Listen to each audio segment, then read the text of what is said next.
Hello, daughter O mine. Hello, Mother O mine. Welcome to our podcast, The Cost of Yes. We're back at it again with episode 2.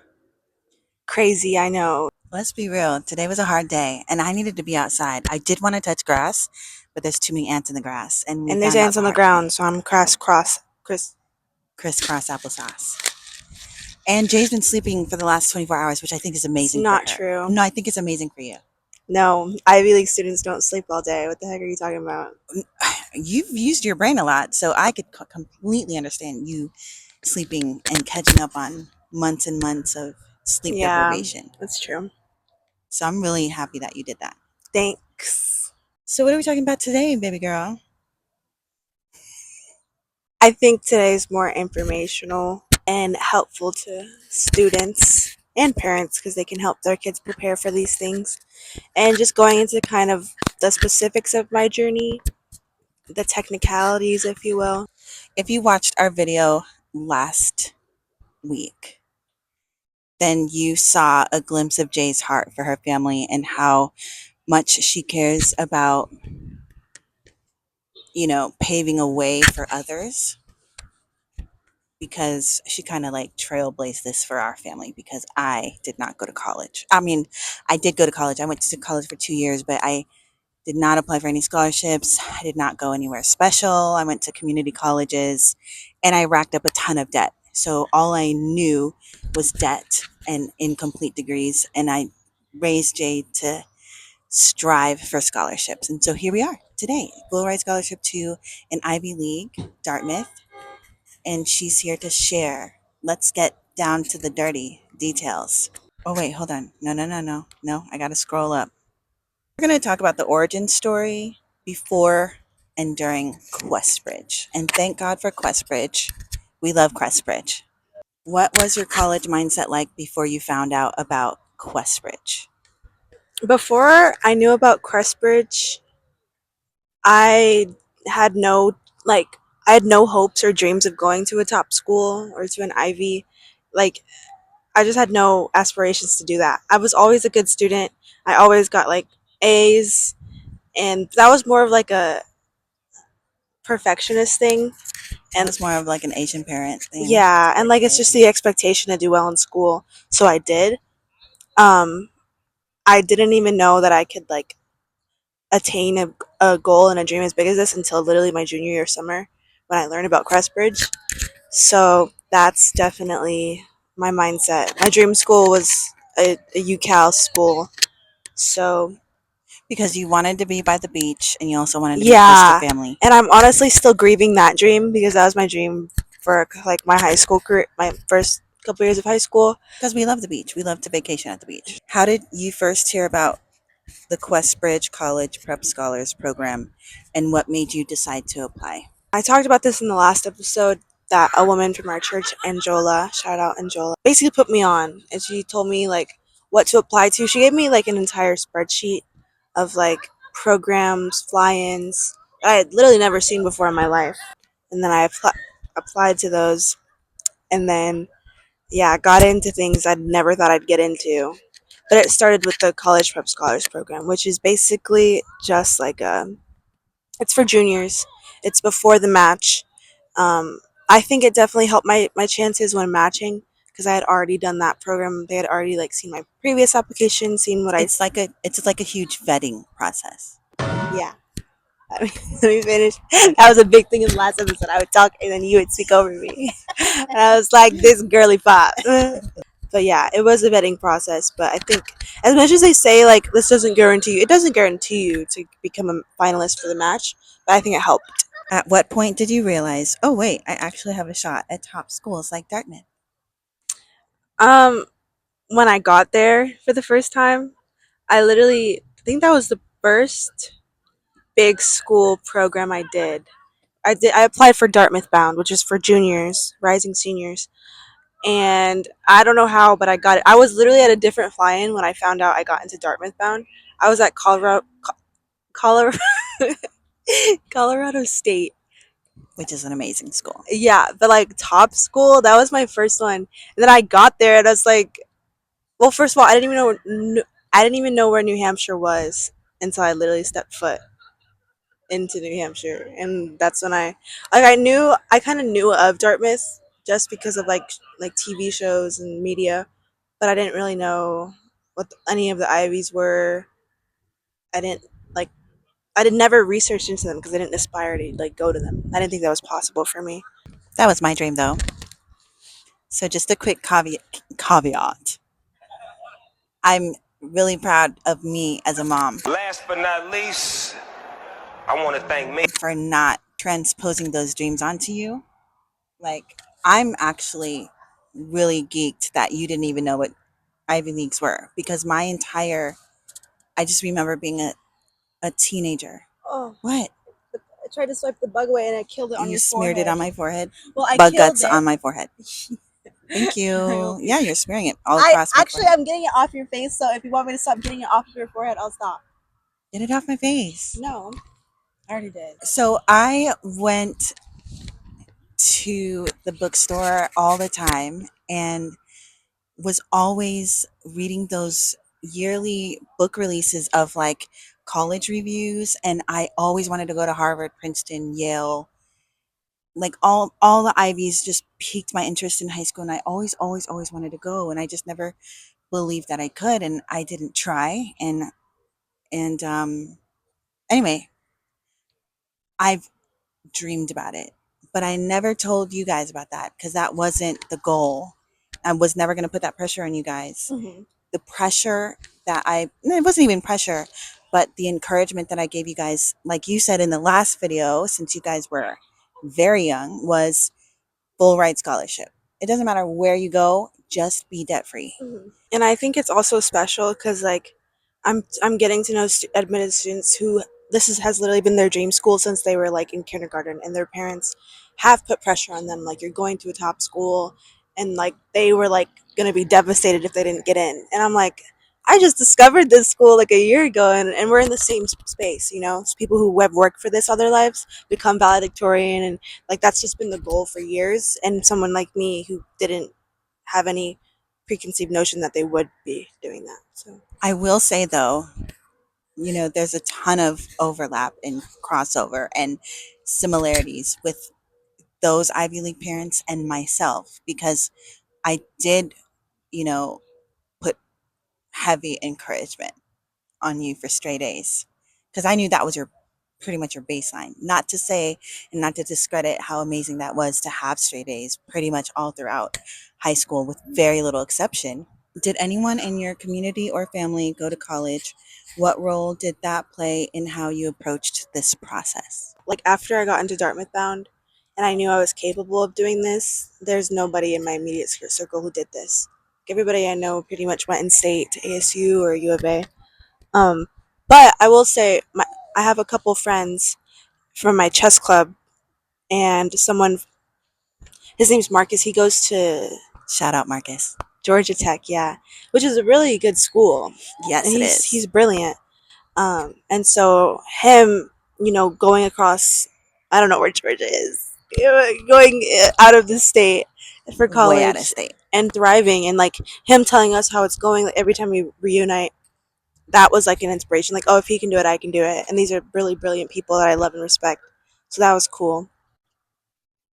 I will say, and you will never, you don't, this is not part of your memory bank, but my first day registering for classes at ASU downtown, you were maybe a month old or maybe less than a month old. And I had you in this very discreet Swaddle. uh, baby carrier. It wasn't, yeah, it was a baby carrier. And it just swung over my shoulder. And if you didn't look close enough, you wouldn't know a baby was in there.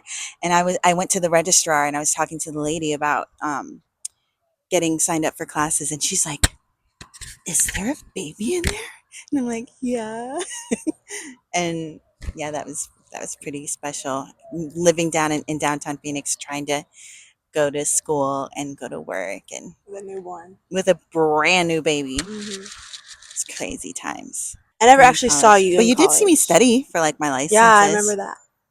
Traumatic times. How was that for you? Do you remember any of that? Okay, so I studied for my Series 6 and 63. I was working at Vanguard at the time. Yeah. I was abusing my brain. Do you remember any of Of that? course I do. I just Yeah. said that.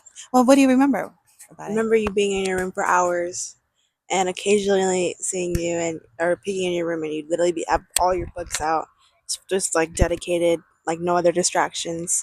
That's like the most locked in I've ever seen you. Because even during work, your work days, I see some Ashanti interviews, Obama, You know what's crazy? and it's like, how does she work and listen to these podcasts? Podcasts, but no, you were really locked in, and obviously it paid off. So I think seeing those successes, those wins, and then like actually knowing the gravity of how hard it was to get those licenses, that like inspired me. And if I didn't pass those series license exams, I would have had to take an extra exam, and it would have been no fun and no good, and I would have lost my job. And I just got that job, and it was a huge bump in pay. Like, how could I, like, there, my whole future of being a breadwinner, like, really, really relied on me passing those exams. So I think, in a sense, you saw me study and get a license, and then from there, I think you saw our life kind of unfold a bit, and me being able to get off of assistance and welfare. And well, I think maybe I did that before, but anyway, it was just opening up our lives. How did being a college prep scholar shape the way you approached your junior year and the college process, or your, I think, the senior year? How did being a Quest Bridge college prep scholar shape the way you approached your senior year and the college process?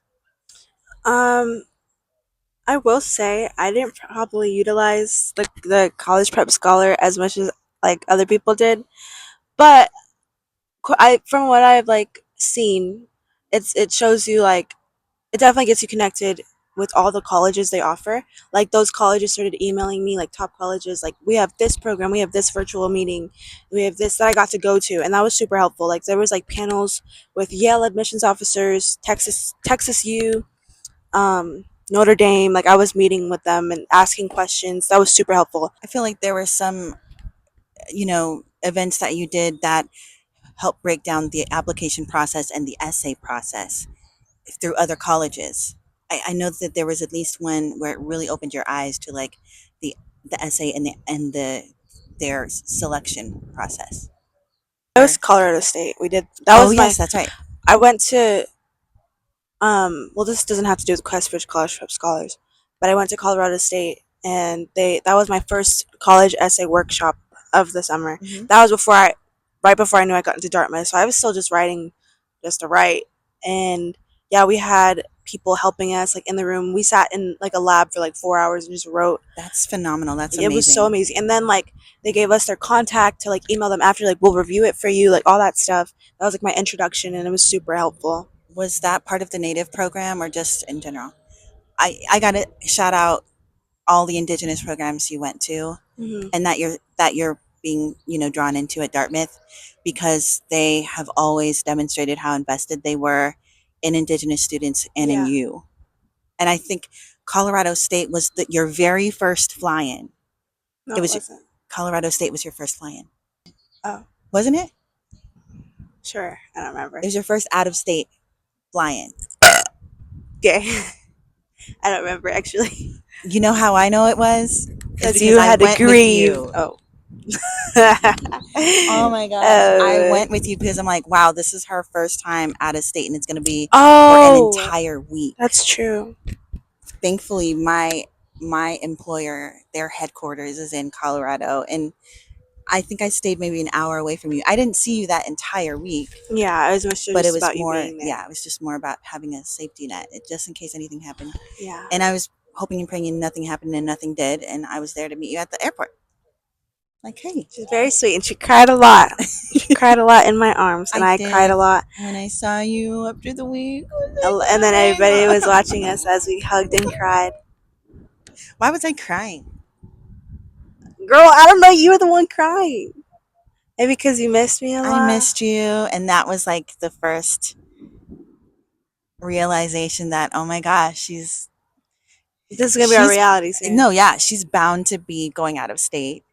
We didn't know where yet, but I was like, I this knew I is. wasn't staying in Arizona. Oh, Even no, when no, I no. didn't want to go to a top Yeah, school, I was not staying in this state, bro. absolutely not. Yeah. I knew that. And so I think just getting a taste of that was like, oh my gosh, this is going to be my reality Yeah. in such a short time. Right. You mentioned doing a lot of fly in programs. Can you talk about how you found those and what they did for you? And even the in state ones, right? Yeah. Yeah. Because there's still fly-ins. Right. People from other Yeah. states were coming. Yeah. I found them through Angela again. Like I said, she gave me that list, that spreadsheet. Um, and I literally spammed applications. Like, well, first I made myself a brag sheet, which she also told me to do. So I gathered up all my extracurriculars, all my awards, all my passions, what I want to do in the like. It was just a whole like format that I filled out. Can I insert something? Yeah. I think this is where when she saw that, What? when she saw your brag Oh, sheet, she she saw. started to cry. Did she cry? She cried. No, she teared up Really? when she saw your brag sheet and your I just remember her GPA. being so shocked at my GPA. I was like, "Did you think I was stupid or something?" Right? I was like, girl, baby girl, like Like this. I we was. do things That over was. I here. will say that was the first time I ever. Well, no, because obviously we celebrate the good grades, but I felt so validated by like an outsource, By an like outsider. by like what I was doing, and I was like, "Wait, what do you mean it's this big of a deal? Like, what do you Because mean this this is this is gonna?" normal. Oh, Talk I'm to sorry, sorry. Like, what do you mean this is like the type of stats that will get you into a top school? Like, I didn't even know that. And to have her affirm that as someone who knows the college process and knows colleges like in depth, I was like, what? Yeah. Like, that was my first big affirmation and validation. So, That made me feel really good as a mom too. This is what we do in this family. Like mm-hmm. there's people that have said this. You had a prior coach that said this too, because we are cut from a different cloth. Our family is, and that's one thing that I think is important is the family pride that we have. Even though we're a small nucleus, there are like extended family who have done amazing things. Your godmother, obviously, Mm-hmm. who's done amazing things. So it's like this was a norm for us, but for her to like tear up at your brag sheet, bro, it was like that was so good. I'm so glad that happened for you. Yeah, me too. What did the flyers do for me? Yeah. There was so many college like workshops, like how to write an essay, how to apply. When I got to Dartmouth, I literally, and this is like, I know this gave me an upper hand, but I literally sat with Ivy League admissions officers, and they told me, like, we did case studies. We went over, like, That's right. we went over like fake applications, That's and crazy. they were like, like, which student would you admit out of these three? And then them telling us like, we, like, if the number admitted, we would have no problem admitting all three of them. But it was so interesting to see like people be like, this student would definitely get rejected because they had like a C in their freshman year or stuff like. And they were like, we would admit them. Like they have all this potential. We see what they're doing in the community. Like, and that's another thing. It was so cool because while they're like talking to us, we got to ask some questions, and then even after that big group meeting, we got to split up with one on one, like maybe a group of 5 and one admissions officer, and ask our questions. Mhm. And getting to like ask like specific questions like, hey, when I first took my ACT, I got a 27 or something. Like, is that, can I super score? Like, is that bad? They're like, yeah, no, like just getting like validation from them. Like, no, you're still in this. Like, You're that's still in the okay. game. We've had kids who've done this, that, and the other. Yeah. Like, talking to the people that are literally going to review your application is so empowering, and it gave me so much peace of mind, and it gave me a step by step on what I need to do in order to get there. Like, I wasn't in the unknown. Like, oh, I like praying that this works out. Like, I knew pretty. You were well aware. I was You were well well aware, informed. well informed, and not I to say say that that thing. there's like a cookie cut way to get into an Ivy, Right. but like I said, I got to ask really specific personal questions to my situation, and it helped me so much. So yeah, Can we do a quick case study of our own? what does that mean? Like, how would we do that? I'm gonna do a quick case study. Follow me. Okay, and then we'll probably just wrap up here because I think. Wait, right? Do you I want? wasn't done answering the question. Oh, go ahead. Answer. Your little brain goes a million miles a I minute, know. and you're just like, next thing, next thing, next thing. It's And I'm called like, ADHD. oh yeah, my ADHD curly. It's okay. I love you and I accept you, and I'm used to it, so I just let it go. But yeah, that was one thing. But also getting to stay in dorms for the first time, getting to like fly across the country, getting to fly to different states and be in the presence of like real college students and also be mentored by them was like it helped me get into the mindset of like, oh, this is like my future. This is actually possible for me. Like staying in dorms was surreal. Like I was like, dude, like just getting used to it is so important because I got to mentally prepare, and that's something I need as like a overthinker is to see myself in a space, Mhm. envision like my day to day schedule, and I got to make so many connections with current students at Dartmouth, at Colorado State, at ASU, all the programs I did. I mean, you have so many friends I now across the do. world, I honestly. do. I have friends from Spain. I have friends like just because of these programs, it brought so many people together, and that's something I'll always cherish. But yeah, I think just being able to envision myself in these spaces and be validated by a lot of people and connect with people, it was really beautiful. Yeah. You know what I think was really important too is that in the beginning, when Anjola started presenting this information to you, I think she asked, what are you looking for in a college?" That was so important. Yeah. That was so important because, what I was so proud of that you said, you were like, I'm looking for like a small college with a low ratio Yeah. professor to student. And that to me was so wise beyond your years. Like you hadn't really thought about it, but you knew exactly what you wanted and you Hmm. stuck true to that. Yeah. I think my student pop is like 4,000 something from freshman to senior for the undergrad, and it's like my high school was 2,000, almost 2,700 people. So it's like I'm basically going to high school but college. Yeah. Yeah. I also just wanted to add that, growing up, because I always want to add an element for the parents that are watching, is I tried my best to expose you to college as well. What Yeah, we we did. did. Oh, go ahead. Well, I just remember being at ASU all the time, Yeah. like doing their artwork Art program. programs. I did music lessons there before. I remember that. Or even just being in the food court and Yeah. being around college students Yes. Yeah. and looking at people study around me and watching people like grab lunch and go to light, like stuff like that. Like my entire childhood was being Yes. at colleges. Yes. Yeah. So that was a really good thing, but it couldn't be the only thing. Hmm. And that's why the power of you being in those spaces, and not only were you being influenced by these college students you saw on campus, but I remember you telling me about this professor who was teaching Oh on a yeah. class you're not even really going to school for, but he Uh-uh. brought you to tears and you were Yeah. crying after And class. he well, we did the waltz too. It was like the history of opera or something, and it was this queer black man, and the first thing he does, and he like played piano for us.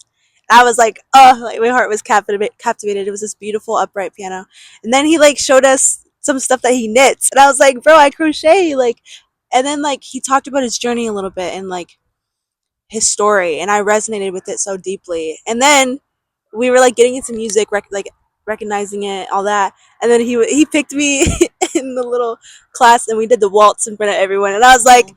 like, dude, if this is what an Ivy is, like I'm down because it was so much fun. And then at the end of class, like when everybody was leaving, I just went up to him. I was like, you just like you made me feel so welcome and like seen and your story. And then it brought me to tears. I'm not sure why. And he just gave me like a really warm hug, and I was like, and I was literally thinking about this the other day. I can't wait to like go back and like visit him and be like, hey, like look where I am, Yeah. and you were part of that. I remember in my White Dartmouth essay, one of my drafts was like, this professor made me feel so seen and Yeah. this that. Obviously, I wrote about something different, but like that was a big part of like, and that's like what Dartmouth is. It's a community and it's genuine people. Hmm. So I'm like, if this is who's representing Dartmouth, I can't imagine like the rest. And it was just true. All the people I met were like that, just Yeah. very genuine, very authentic to themselves and their stories, and I loved that. I think it's important as a parent, and granted, like we said in the last video, again, if you haven't watched our first podcast, please do.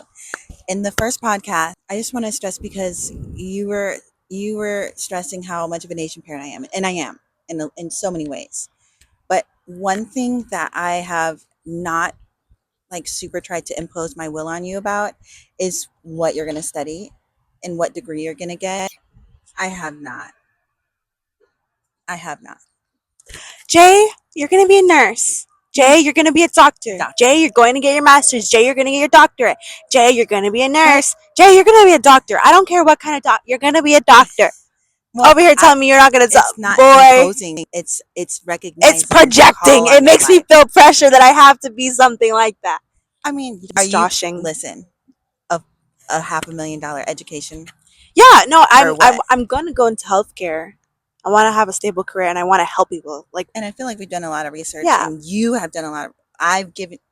I've set you up with yeah, some. and yeah.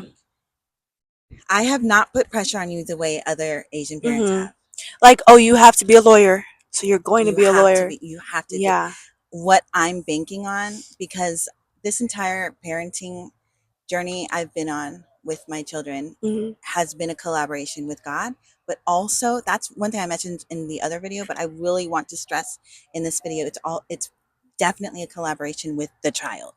It's definitely a collaboration with you, and a collaboration with the community. As a single mother, we know we cannot do it on our own. Takes a village. And I have to get it where I can, knowing that not everyone is going to stick around for the long haul, and that's okay. And that's quite okay. And and I have to trust the process, and knowing that when you go out of state for your fly-ins, there's going to be someone there that really inspires you. I also remember you talking to a professor who was a woman.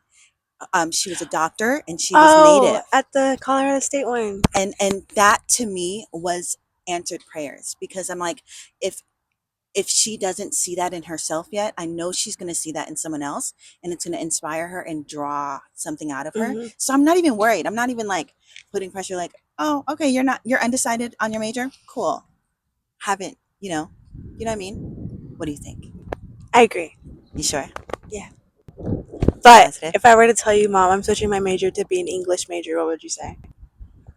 That's dumb. Exactly. So how is she not pressuring me into Who? what major to No, be? if you say Okay, English major, okay, bro, but I'm saying like you can't say, "Oh, I don't put any pressure." Because if I were to tell you, oh, "I'm gonna be an English major," oh, I'm did gonna I say major I in, don't put any pressure? yeah, you said I've Okay, well never then I do pressured put you in some what pressure. career, what Okay. degree to get. Well, I still have to steer you correctly I as a know, parent. I know. I still have to. There's still And why would I guide spend rails. $500,000 on an English degree? I could go to Right. ASU for that. Exactly. And your brain is not fully developed Your until brain is not 25. fully developed. You can't make any decisions for yourself. You can't get your license. You can't do anything. Listen, You can move across the country, but you let's can't get your talk to license. what's his name? Issa? No, we're not getting into Let's this. talk to Issa's dad. No. Yes, Issa's dad works for an insurance Why are we talking company, about Issa's dad right and now? he across his desk comes a lot of insurance claims This is about true. teenage Anyways, crashes and you know you deaths. can die at any moment. And also, do you Can also can know? I say something? Hold on. I wasn't done talking. I wasn't done talking. Also, um, cars and their safety are set up for men, and there's Mm, a disproportionate amount of women that die in car mm, crashes. mm. It's true. Okay, that's grand. That's not grand. But all I'm No, it's saying, not. no, It's it's really, serious. really It's sad. And I understand that. But also, where does faith come in? Faith over fear. Because we could die right now. Lightning could strike us. where's the Bible Lightning could scripture? strike us. Wisdom. How about Lightning wisdom? could strike us right now. A car could run right into us. We could have our throats slit right now. Wisdom. But I'm saying, God like, told us to have if you wisdom. don't ever let me drive, I'm gonna like I've given her this example. What if I'm a DD for my friends, or I happen to pick up my friend? Actually, I don't know where I'm going with that. But like, Yeah, what if exactly. shush? What if I'm a DD and they're like drunk out of their minds and I can't drive because I've never been taught? Do you know that you're Okay, a good parent let's has wrap up. discernment for I'm their done. child? Okay. Let's wrap. Let's wrap. Let's wrap. Hallelujah! We got through another episode and it was great, and I hope it was helpful. And this is the real. This is the real. This is the This was real. not a No perfect day to sugar catch coated. us, for a podcast. But I would hope that our podcast is authentic and genuine, even on our off days. We shouldn't just be filming on good days. Yeah. You're like right here. You're like, look. You're like, No, I don't want to look. here.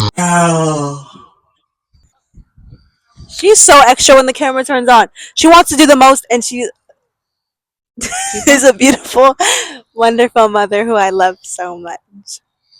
And on that note, thank you guys for tuning in Thank for you for tuning episode in. 2. Dose. we'll be back next week with episode 3.